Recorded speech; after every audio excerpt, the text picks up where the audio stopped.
पांडव अपनी मां कुंती के साथ इधर से उधर भ्रमण कर रहे थे। वे ब्राह्मणों का वेश धारण किए हुए थे, भिक्षा मांगकर खाते थे और रात में वृक्ष के नीचे सो जाया करते थे। भाग्य और समय की यह कैसी अद्भुत लीला है, जो पांडव हस्तिनापुर राज्य के भागीदार हैं और जो सारे जगत को अपनी मुट्ठी में करने में समर्थ हैं, उन्हीं को आज भिक्षा पर जीवन यापन करना पड़ रहा है। दोपहर के बाद का समय था। पांडव अपनी मां कुंती के साथ वन के मार्ग से आगे बढ़ते जा रहे थे। सहसा उन्हें वेदव्यास जी दिखाई पड़े। कुंती दौड़कर वेदव्यास जी के चरणों में गिर पड़ी, उनके चरणों को पकड़कर बिलख बिलख कर रोने लगी। उसने अपने आंसुओं से उनके चरणों को धोते हुए उन्हें अपनी पूरी कहानी सुना दी। वेदव्यास जी ने कुंती को धैर्य बंधाते हुए कहा, आंसू बहाने से कुछ नहीं होगा। जो ऊपर पड़ा है उसे धैर्य से सहन करो, जब अच्छे दिन आएंगे फिर सब कुछ ठीक हो जाएगा। चलो मेरे साथ चलो, मैं तुम्हें एक स्थान बताए दे रहा हूँ, कुछ दिनों तक वहीं रहकर समय काटो। वेदव्यास जी पांडवों को एक नगर में ले गए। उस नगर का नाम एकचक्रा था। आज के बिहार राज्य में शाहाबाद जिले में आरा नामक एक बड़ा नगर है। महाभारत काल में आरा को ही एकचक्रा के नाम से पुकारा जाता था। उन दिनों एकचक्रा में केवल ब्राह्मण ही निवास करते थे। वेदव्यास जी पांडवों को एकचक्रा में पहुंचाकर चले गए। पांडव एक ब्राह्मण के घर में निवास करने लगे। पांचों भाई प्रतिदिन भिक्षा मांगने के लिए जाया करते थे। भिक्षा में जो अन्न मिलता था उसी से अपने जीवन का निर्वाह करते थे। उन दिनों एकचक्रा में एक राक्षस के द्वारा बड़े जोरों का आतंक फैला हुआ था। उस राक्षस का नाम बक था। वह दिन में वन में छिपा रहता था, रात में बाहर निकलता था और एकचक्रा में घुस जाता था। जिसे भी पाता था मार डालता था। खाता तो एक ही दो आदमी को था, पर 15-20 आदमियों के प्राण रोज जाते थे। आखिर एकचक्रा के निवासियों ने बक से एक समझौता किया। प्रतिदिन नगर का एक आदमी अपने आप ही बक के पास पहुंच जाया करेगा और बक उसे मारकर खा लिया करेगा। एक ही आदमी की जान जाएगी, व्यर्थ में मारे जाने वाले लोग बच जाया करेंगे। बक ने भी इस समझौते को स्वीकार कर लिया। उसे जब बैठे बिठाए ही भोजन मिल जाता था तो वह समझौते को स्वीकार न करता तो क्या करता। उसने समझौते को स्वीकार करते हुए चेतावनी दे रखी थी कि अगर समझौते का उल्लंघन किया गया तो वह एकचक्रा को उजाड़कर मिट्टी में मिला देगा। बस उसी दिन से क्रम से एक घर का एक आदमी बक के पास जाने लगा। बक उसे खाकर अपनी क्षुधाग्नि को शांत करने लगा। संयोग की बात, एक दिन उस ब्राह्मण के घर की बारी आ गई जिसके घर में पांडव अपनी मां के साथ निवास करते थे। दोपहर के पूर्व का समय था। कुंती अपने कमरे में बैठी हुई थी। उस दिन भीम किसी कारणवश भिक्षा मांगने नहीं गया था। वह भी कमरे के भीतर कुंती के पास ही मौजूद था।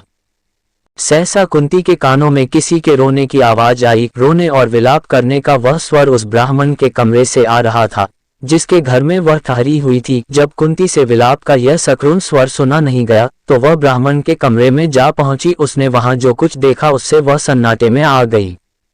ब्राह्मण के कुटुंब में कुल 3 ही प्राणी थे, ब्राह्मण, ब्राह्मणी और उसका एक युवा पुत्र। तीनों बिलख बिलख कर रो रहे थे। हाय हाय, अब क्या होगा, अब तो सब कुछ मिट्टी में मिलकर रहेगा।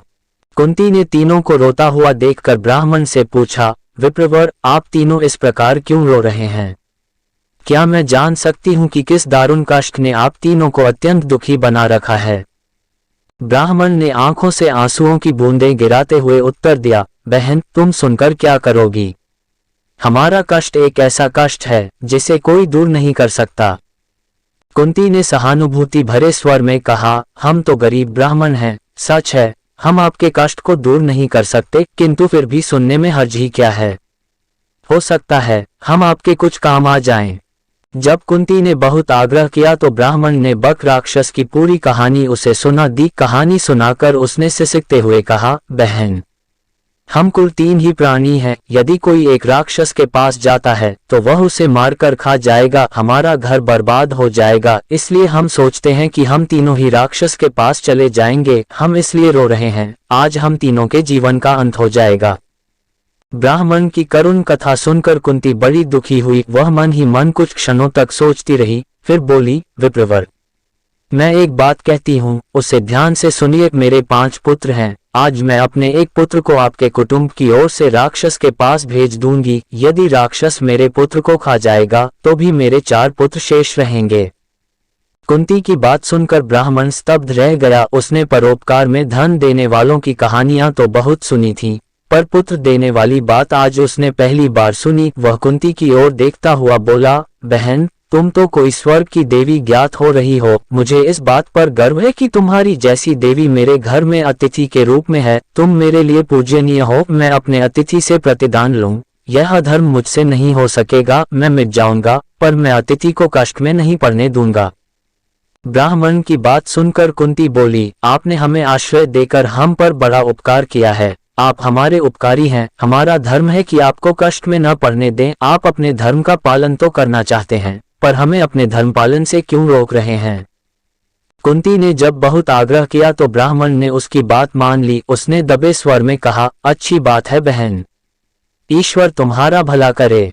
कुंती ब्राह्मण के पास से उठकर भीम के पास गई। उसने पूरी कहानी भीम को सुनाकर उससे कहा, बेटा, परोपकार से बढ़कर दूसरा कोई धर्म नहीं होता। तुम ब्राह्मण कुटुंब की ओर से बक के पास जाओ। यदि बक तुम्हें मारकर खा जाएगा तो मुझे प्रसन्नता होगी कि मेरा बेटा परोपकार की वेदी पर बलिदान हो गया। भीम ने बड़े हर्ष के साथ अपनी माँ की आज्ञा को स्वीकार कर लिया। उसने कहा, माँ, तुम्हारी आज्ञा शिरोधार्य है। बक मुझे क्या मार कर खाएगा? तुम्हारे आशीर्वाद से मैं उसे मिट्टी में मिला दूंगा। संध्या का समय था। भीम एक गाड़ी के ऊपर खाने पीने का सामान लादकर उसे खींचता हुआ बक के निवास स्थान की ओर चल पड़ा। वह बक के निवास पर पहुंचकर गाड़ी पर लदे हुए खाने के सामान को स्वयं खाने लगा। बक कुपित हो उठा। वो गरजता हुआ बोला, एक तो तुम देर से आए हो और ऊपर से मेरा भोजन खा रहे हो।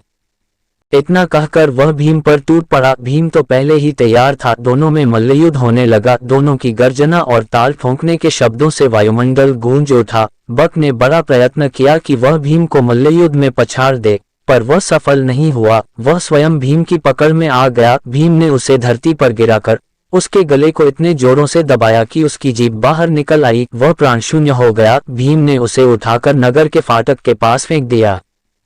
उधर संध्या समय चारों भाई भिक्षाटन से लौटे तो कुंती से सब कुछ सुनकर वे बड़े दुखी हुए। उन्होंने अपनी माँ से कहा, तुमने भीम को अकेले भेजकर अच्छा नहीं किया। हम भाइयों में वही एक ऐसा है जो संकट के समय काम आता है।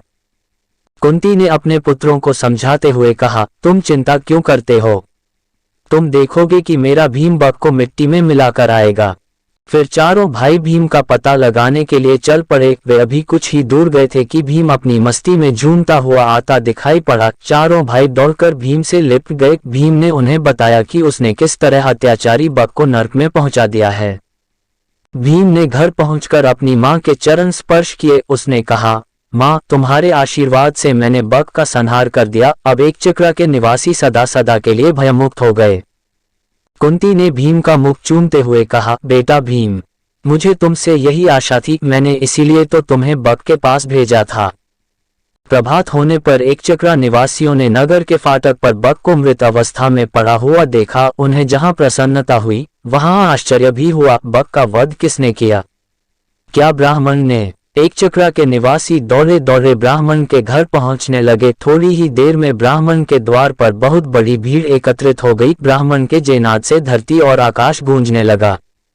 ब्राह्मण ने भीड़ को शांत करते हुए कहा, भाइयों, बक का वध मैंने नहीं किया है। उसका वध तो मेरे घर में ठहरी हुई ब्राह्मणी के बेटे ने किया है। एक चक्रा के निवासी इस बात को तो जान गए कि बक का वध ब्राह्मण के घर में टिकी हुई ब्राह्मणी के एक बेटे ने किया है, किंतु अधिक प्रयत्न करने पर भी वे यह नहीं जान सके कि ब्राह्मणी कौन है और उसके पांचों बेटे कौन हैं।